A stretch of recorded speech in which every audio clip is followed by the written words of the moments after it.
Lo que realmente mueve a Dios a cambiar de parecer. ¿Escucharon el título? Lo que realmente mueve a Dios a cambiar de parecer. Yo espero que los niños estén anotando, pero ya comencé a mencionar el nombre de Dios. Ah, bueno, Jehová. Ok, pues pongan Jehová y pongan Dios también, porque vamos a usar los dos nombres. Jehová es Dios, ¿verdad, Juan? Ok, pónganlo los dos, Jehová es Dios. Lo que realmente mueve a Dios o a Jehová a cambiar de parecer. ¿Por qué hablar sobre Jonás? Oh, porque Jonás tuvo unas características muy interesantes. Su nombre significa paloma. ¿Recuerdan ustedes las palomas mensajeras? No sabían ustedes que hay palomas que eran palomas mensajeras, se utilizaban en la antigüedad, palomas mensajeras, y había otras aves que también se utilizaban como aves mensajeras. Se le ataba aquí a las patitas un papel y ellas iban y llevaban los mensajes a distancias. Las palomas mensajeras, así que su nombre significa paloma, el nombre de Jonás. Y Jonás era un profeta, uno de los profetas menores, y un profeta era ¿qué cosa? ¿Un qué? Un mensajero. ¿Un profeta era qué cosa? ¿Estamos aquí, hermanos, o no estamos aquí? Déjenme pararme aquí, espérense. Yo me voy a parar aquí. ¿Estamos aquí o no estamos aquí? Amén. El nombre de Jonás significa qué cosa? Paloma. Paloma. ¿Y él es un profeta qué? ¿Menor o mayor? Menor. ¿Y un profeta era qué cosa? Un Mensajero de Dios. Ok. Olvídense del mundo ahora, hermano. Concentrémonos aquí en la iglesia. Que esto es el único día que venimos aquí a la iglesia a disfrutar del manjar espiritual, de lo que hacemos aquí. Es lo único que nosotros hacemos, ¿verdad? Ok. Tenía una característica muy interesante. Una de ellas era esa, su nombre, paloma. Otro hecho interesante es que Dios le manda a ir a un lugar, pero este muchacho, sin titubear, él arranca para otro lugar, se va para otro sitio, sin consultar con Dios, sin pedirle permiso a absolutamente nadie, él se va para otro lugar. Tipo decidido. Y se fue a una ciudad que se llamaba Tarsis, lo que era parte del territorio de España, Tarsis. Lo lejos que se fue ese muchacho, imagínense. Así que entonces otra característica de él es que trepado allí en el barco no va a ayudar a la tripulación ni va a conversar con nadie, sino se va para un lugar apartado a dormir. Como que nada está pasando, como que lo que él está haciendo es digno de que él se vaya a dormir. Dios le da una orden, él se va para otro sitio, se monta en un barco, paga su pasaje y se va a dormir a un rincón, como diciendo, wow, lo que yo estoy haciendo sí está bien hecho. Se va a dormir sin perturbarse. Desobedeciendo a Dios abiertamente. Otra característica importante es que cuando la tripulación investiga y descubre la razón de la tormenta, este muchacho sin ningún temor y después de darle algunas explicaciones le dicen, si ustedes quieren que se resuelva este problema, tírenme al agua. ¿Se atrevería usted a pedirle a alguien que lo tire de allá arriba de un barco de esos, que galeano de 4 pisos de alto? Tírenme al agua. En un mar tormentoso, una tormenta que se iba haciendo, dice la Biblia, dice el libro que la tormenta se iba haciendo peor, Elián, se iba haciendo peor y peor. Y él le dijo, arrójenme, tírenme si quieren que este problema se resuelva. Sin miedo. Porque muchas personas solamente hablan de las características negativas de Jonás, pero espérate, eso se necesita valor para tener la osadía, ¿verdad?, de decirle, tírenme de aquí arriba y esto se acabó.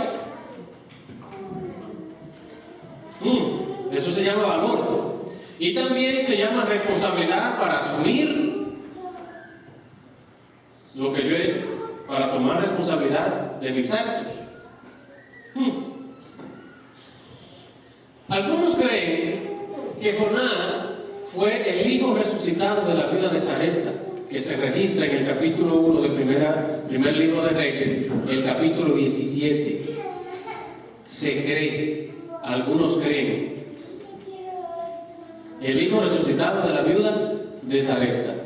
Algunos comentadores creen eso. Pero otra característica de Jonás es que uno de los pocos profetas que tuvo la osadía, la gallardía, el coraje, o no sé realmente cómo llamarle a eso, de discutir con Dios, tratando de imponerle a Dios su punto de vista, y hasta llegó a pedirle a Dios que lo mate. Quítame la vida, como vamos a ver más adelante. El propósito principal del libro es muy, pero muy interesante, el propósito de este libro. El propósito del libro es dar testimonio, hermanos, de la gracia de Dios. ¿Escucharon? Es dar testimonio de la gracia de Dios y que el mensaje de salvación es para todos los seres humanos, sin importar en qué condición se encuentren. Ese es el propósito principal del tema. Se escribió este libro entre los años 785 al año 760 a.C. Predicó Jonás durante el reinado de Jeroboam II, uno de los reyes más poderosos de Israel, del pueblo de Dios. Eso fue dentro de los años 793 al 753 a.C. Y lo pueden encontrar eso registrado en el libro de Primero de Reyes, capítulo 14. En ese momento, hermanos, muy importante esto, para que entendamos la razón por qué Jonás se fue a huir. Asiria era el enemigo principal del pueblo de Israel. Y en el año 722 a.C., Israel cayó en las manos de los asirios, los sometieron. Más adelante ustedes van a saber entonces la razón por la cual Jonás se niega a huir. ¿En qué año Asiria somete a Israel? En 722, era el enemigo más poderoso, los asirios. El bosquejo del libro es como sigue. El capítulo 1 se encuentra la orden de Dios a Jonás de ir a predicar a Nínive y la tragedia en el mar. Eso en el capítulo 1. En el capítulo 2 se encuentra la oración de Jonás, la oración que le elevó a Jehová Dios. Capítulo 3, Nínive se arrepiente. Capítulo 4, solamente son 4 capítulos, relata el enojo de Jonás en contra de Dios. Ahora, veamos, hermanos, el desarrollo de esta historia en detalles, capítulo por capítulo. Lógicamente no vamos a leer los capítulos completos, porque ya tenemos el bosquejo de cada uno. Capítulo 1, Dios le dice a Jonás qué cosa le habla. Váyase a Nínive. ¿A qué? A predicar. ¿Por qué? ¿Por qué? Porque la ciudad iba a ser destruida a causa de sus pecados. Pero aquí entra un detalle muy interesante. Cuando Dios le dice a este hombre que vaya a predicarle a Nínive, él decide irse a huir. Y se va para otro lado, Emerson, desobedeciendo la voz de Dios. Sin consultar con nadie, agarró su pasaje, por aquí voy, de vacaciones, a un hotel de 5 estrellas. Terrible, en contra de la voluntad de Dios. Pero ¿saben una cosa? En el año 722, los asirios someten a Israel y Jonás tenía un sentimiento crudo en contra de los asirios. Nínive pertenecía a Asiria, era una de las ciudades importantes de la época. Y dice él: tú tienes que estar medio loco, Señor, o yo no sé qué te está pasando, que tú me estás mandando a mí a predicarle a una gente que se merece que sean destruidos, porque esa gente nos sometieron a nosotros en el 722. ¿Cómo es posible que tú me mandes ahora a mí a predicarle a esa gente que lo que se merecen es que descienda fuego del cielo y lo destruya? Él no se comenta en la Biblia que le dijo eso a Dios, pero los comentadores bíblicos sugieren que ese era el principal sentimiento que él tenía. Odiaba a los asirios, y más a esa ciudad de Nínive, que era una ciudad que estaba totalmente corrompida. Así que esa es la razón una de las razones por las que él decide irse para otro lado. Y se fue. Pero en el capítulo 2 En el capítulo 1 también recuerden, se muestra el incidente. Ya mencionamos el incidente de lo que pasó. Se lo tragó el pez. Porque dice que Dios había dispuesto en el versículo 17 del capítulo 1, versículo 17 dice: pero Jehová tenía preparado un gran pez que tragase a Jonás, y estuvo Jonás en el vientre del pez 3 días y 3 noches. ¿Sabían ustedes que es el único profeta donde Jesús se comparó con relación al tiempo que él iba a durar en la tumba? ¿Recuerdan? Como Jonás en el vientre del pez, así es necesario que yo esté en la tumba durante 3 días y 3 noches. ¿Qué privilegio tuvo Jonás? Que el Señor en ese aspecto se comparara con él. ¡Wow! Pero en el capítulo 2, hermanos, hay aquí de algo maravilloso, lindo. El título del tema, yo se lo voy a volver a mencionar: lo que realmente mueve a Dios a cambiar de parecer. Yo sí quiero leer esta oración con ustedes. Esto me mueve. Yo no sé cuántas veces yo he leído el libro de Jonás, uno de los libros que yo más he leído de la Biblia. Pero esta oración de Jonás, maravillosa oración. Mire lo que dice. Capítulo 1, versículo 1. Entonces oró Jonás a Jehová, su Dios, desde el vientre del pez. Oiga eso, Miguel. Un hombre orando en la barriga de una ballena. O no sé qué tipo de pez. Y dijo: invoqué en mi angustia a Jehová, y él me oyó. ¿No dicen amén? Amén. Wow. Dios es grande.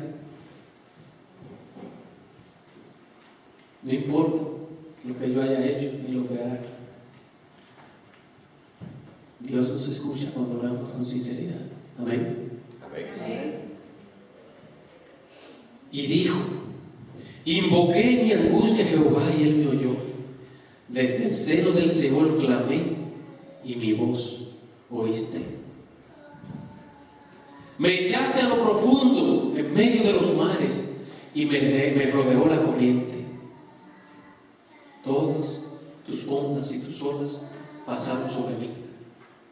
Versículo 4. Entonces dije: desechado soy de delante de tus ojos, mas aún veré tu santo templo. Versículo 5. Las aguas me rodearon hasta el alma, rodeóme el abismo, el alga se enredó en mi cabeza.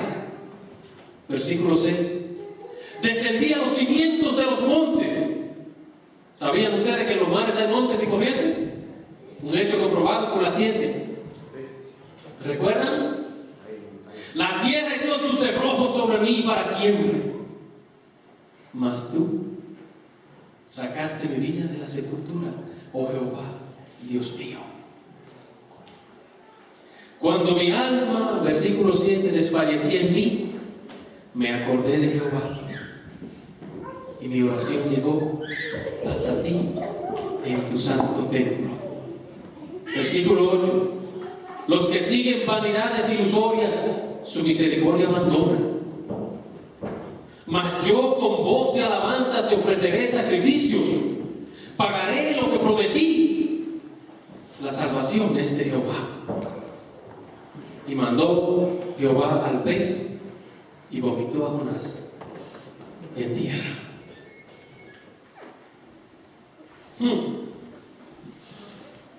Hermanos, aquí está la oración de un hombre que se metió en problemas porque él quiso.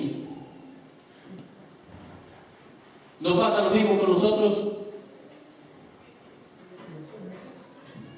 Muchas veces nos metemos en problemas sencillamente porque nosotros queremos meternos en problemas.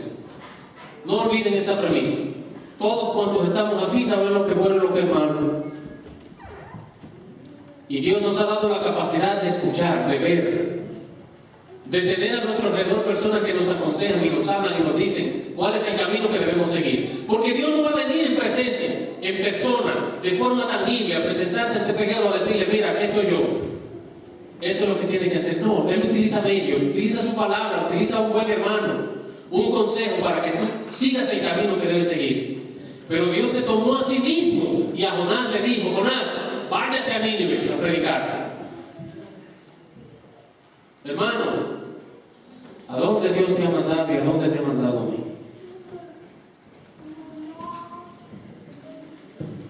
¿A dónde nos ha enviado Dios?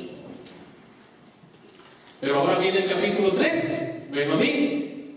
Aquí está lo bueno. Lo que realmente mueve a Dios a cambiar de parecer. Pregunto, recapitulando, ¿por qué huyó? Una de las razones por las que huyó Nínive, huyó Jonás. ¿Por qué? Lo dijimos. ¿Ah? Odiaba a los asirios. ¿Por qué? Odiaba a los asirios. Porque odiaba a los asirios. Quería lo peor para ellos. Ah, no, a mí no me importa, ese hermano me hizo lo que me hizo, que se lo lleven quien no lo trajo.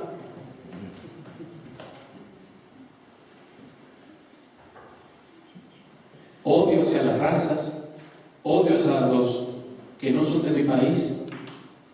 No me gusta la manera como son estos que son de tal pueblo. Son así, son acá, son allá. Oh, hermanos, la Biblia dice que aquí tenemos que comenzar este proceso para que ya se diga en aquel día: no hay judíos, ni qué, ni griegos. Odiaba a esa gente.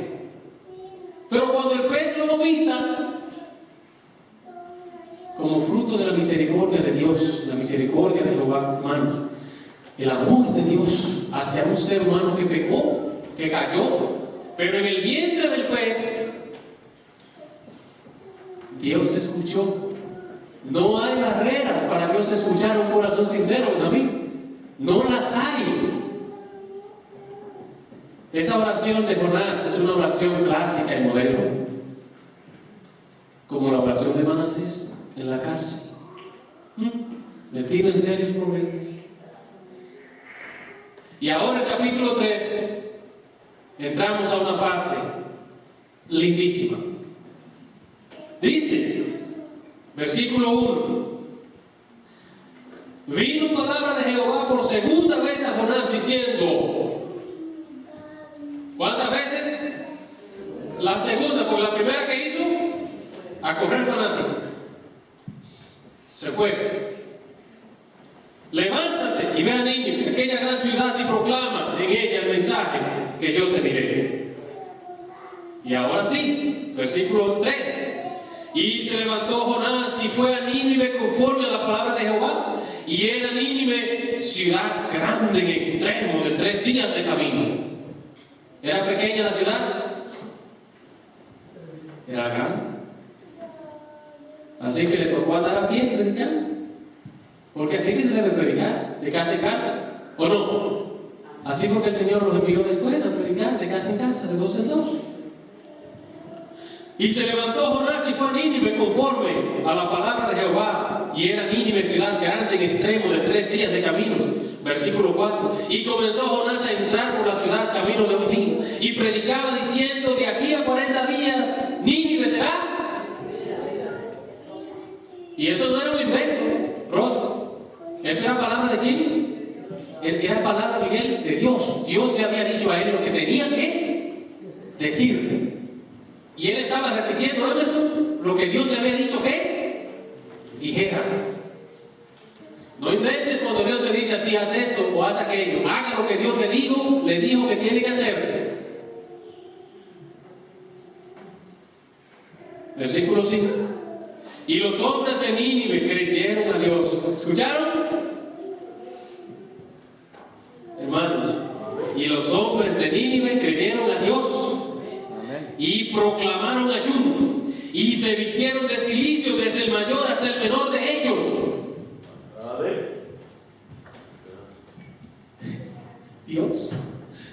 Dios amando una ciudad que había esclavizado a su pueblo, que lo había sometido, que había matado a su gente. ¿Cómo se explica eso?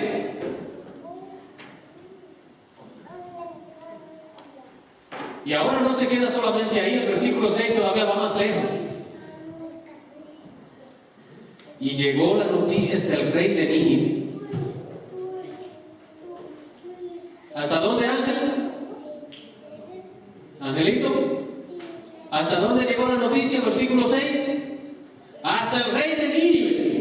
y se levantó de su silla, se despojó de su vestido, se quitó la capa real, se cubrió de cilicio y se sentó sobre ceniza.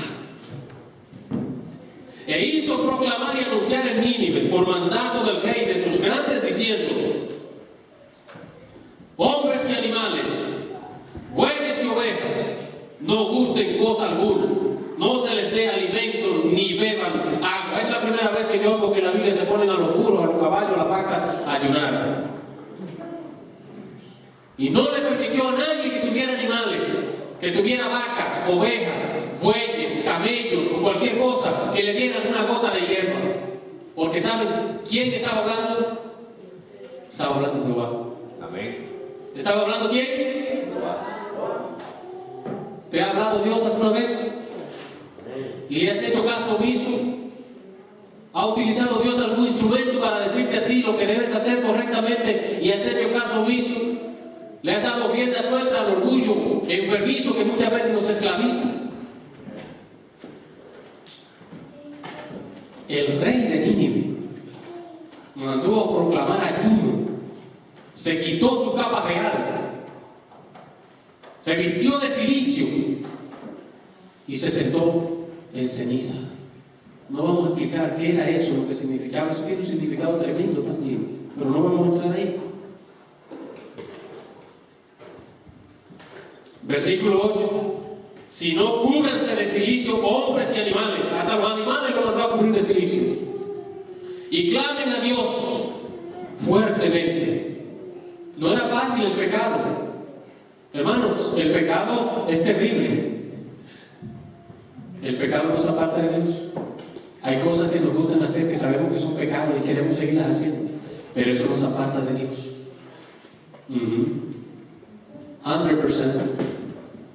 100% nos aparta de Dios.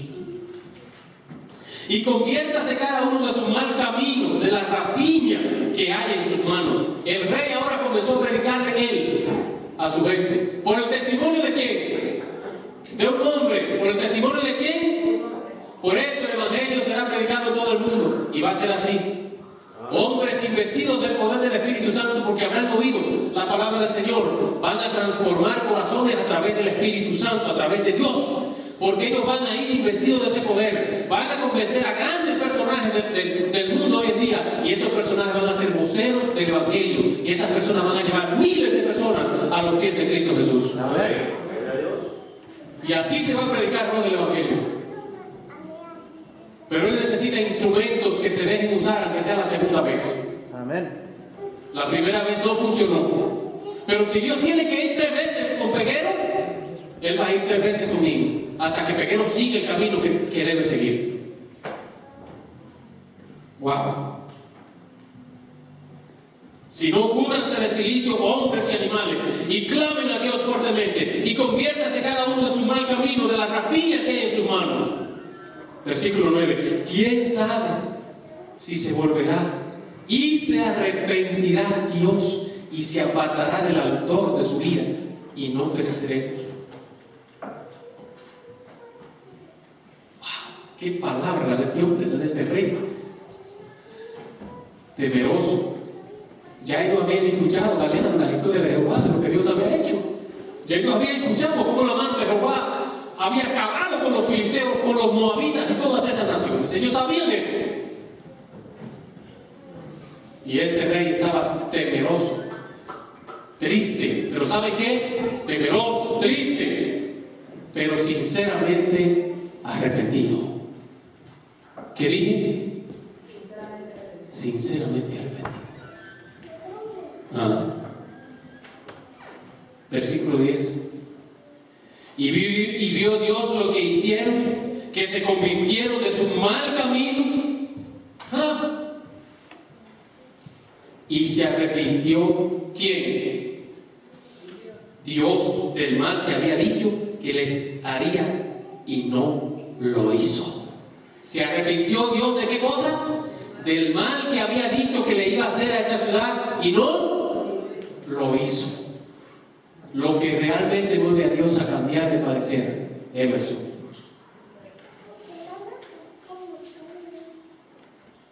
capítulo 4. Ahora viene una escena que es increíble. Por eso es que el libro de Jonás es un libro tan interesante, ¿bien? Porque ahora viene una escena que para muchos es totalmente incomprensible. Dios acaba de hacer un milagro en una ciudad a través de un hombre.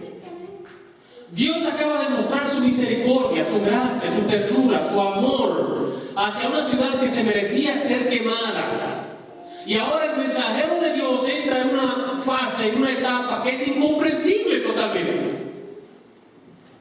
Escuchen, para no decirlo de mis propios labios, sino que la Biblia misma lo diga. Pero Jonás se apesadumbró en extremo. ¿Escucharon? Versículo 1. Pero no solamente se apesadumbró en extremo, sino ¿qué cosa? Que se enojó. ¿Está enojado ahora? Benjamín. Está enojado con Dios. ¿Por qué? Y oró a Jehová otra vez y dijo, oigan por qué. Ahora, oh Jehová, ¿no es esto lo que yo decía estando aún en mi tierra allá atrás? Por eso me apresuré a huir a Tarsis, porque sabía yo que tú eres Dios clemente, piadoso, tardo en enojarte y de grande misericordia, y que te arrepientes del mal. Alabado sea el nombre de Dios. Amén. Pero Jonás está enojado con Dios, porque Dios es misericordioso, piadoso, clemente y perdonador. Enojado con Dios por eso.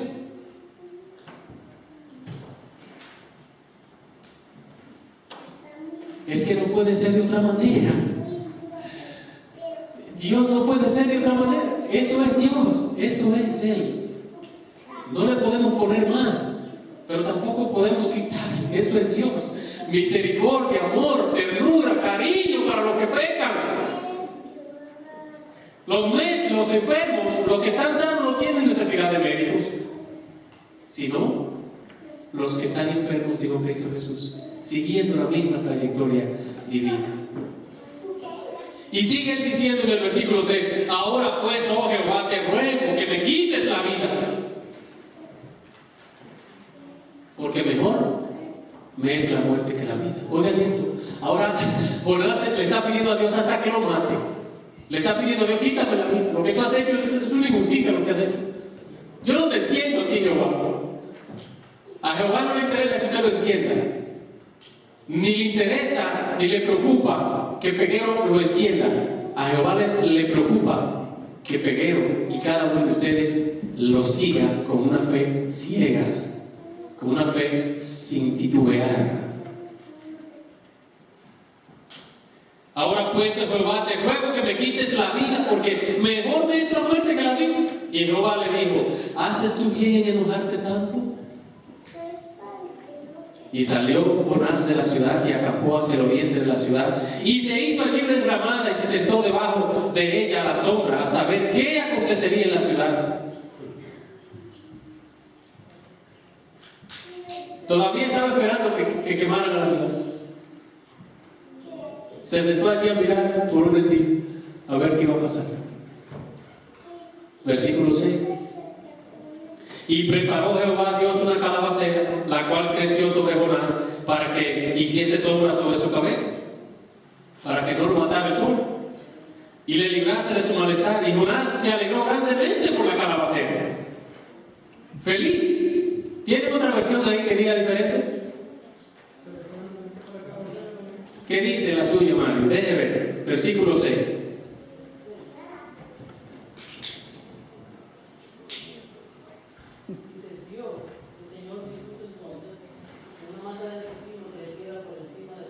Una mata de resino. Ajá. Correcto, gracias. Pero al venir el alba del día siguiente, versículo 7, Dios preparó un gusano. Oigan bien, el cual hirió la calabacera y ésta se secó.